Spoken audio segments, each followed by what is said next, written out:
When can you draw your firearm in self-defense? When can you display your weapon in self-defense? When can you point it at someone in self-defense?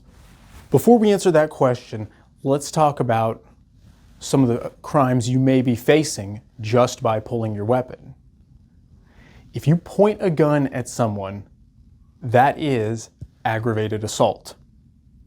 If you fire your gun at someone and miss, that is aggravated assault. If you point your gun at someone and hit them, shoot them, that's aggravated battery. If you shoot someone, that could be attempted murder.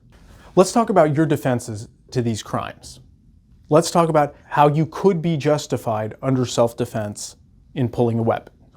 Under Kansas law, you can display a weapon as an act of self-defense.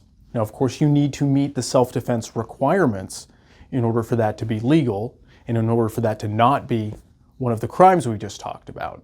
Now, when we talk about displaying a weapon, let's make a distinction here between displaying it and actually using it. You may be authorized under Kansas law to display a firearm in a situation where you would not be justified in discharging that firearm. I think it's good here to talk about the difference between deadly force and non-deadly force. In Kansas, pointing a weapon at someone is considered non-deadly force. Shooting at them is considered deadly force. You can only use deadly force to protect yourself or another person. You can never use deadly force to protect property. Let's put this into more context. Imagine you're returning to your car in a parking lot and you see that somebody has broken into your car and they're still in your car and they're digging through there. Now, under Kansas law, you could be justified in pointing a weapon at them, yelling at them, and telling them to get lost.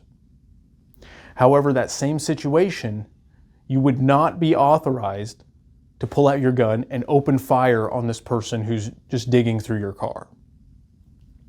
So while the law allows you to display a weapon, essentially for any legitimate self-defense purpose, the law does not authorize you to use deadly force for any self-defense. The law does not allow you to use deadly force to protect property. So let's talk about warning shots. Warning shots are not per se illegal. But keep in mind, you are responsible for where that bullet lands.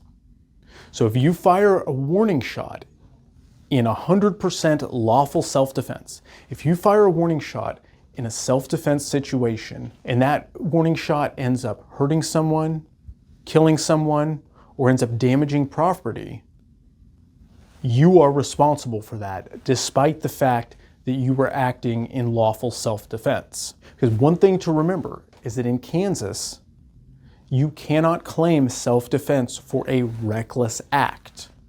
So firing a gun in the air and the bullet coming down and hurting someone would be considered a reckless act. Firing a warning shot into the ground, say in a parking lot, and it ricochets off and hits somebody across the street, that would be considered a reckless act. So if you use a warning shot, you're doing so at your own peril.